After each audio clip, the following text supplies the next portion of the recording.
I'm always delighted to be with Saul News. This has been such a leader in the conservative movement and the Republican Party. This is the Saul's Newsstand News Rewind for May the 3rd, 2024.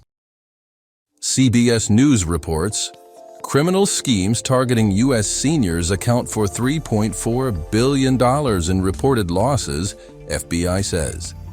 Americans over 60 years of age fell victim to so-called elder fraud crimes more frequently last year than during any other year and accounted for an estimated $3.4 billion in total reported losses, according to a newly released FBI report.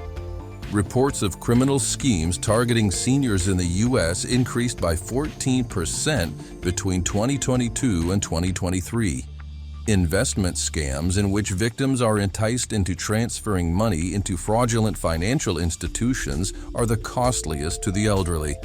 Overall, over 101,000 complaints of fraud perpetrated against individuals over 60 years of age were filed to federal law enforcement last year, the most of any age group throughout the country. Axios reports, Democrats enter panic mode as Gaza protests erupt. House and Senate Democrats' anxiety is spiking as pro-Palestinian protests on college campuses around the country kick into overdrive. Photos and videos of these campus protests made the rounds among horrified Democratic leaders on Tuesday morning. Representative Annie Kuster, a Democrat from New Hampshire and chair of the center-left New Democrat coalition, acknowledged that many Democrats, quote, have been kind of holding back on weighing in on the protests. One House Democrat said, quote, many people are super frustrated and concerned.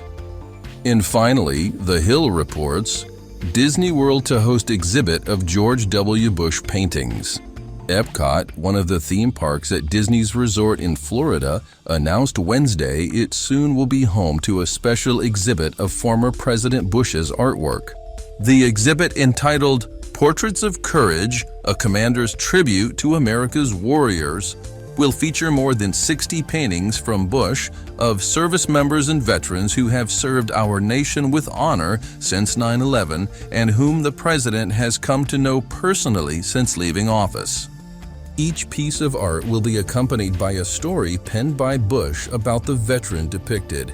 The exhibit from the George W. Bush Institute will be on display for a year inside Epcot's American Adventure Pavilion beginning on June 9th. And President Joe Biden gets the last word. I don't care if you think I'm Satan reincarnated. That was the Saul's Newsstand News Rewind for May 3rd, 2024. For more political news faster, visit saulsnews.com.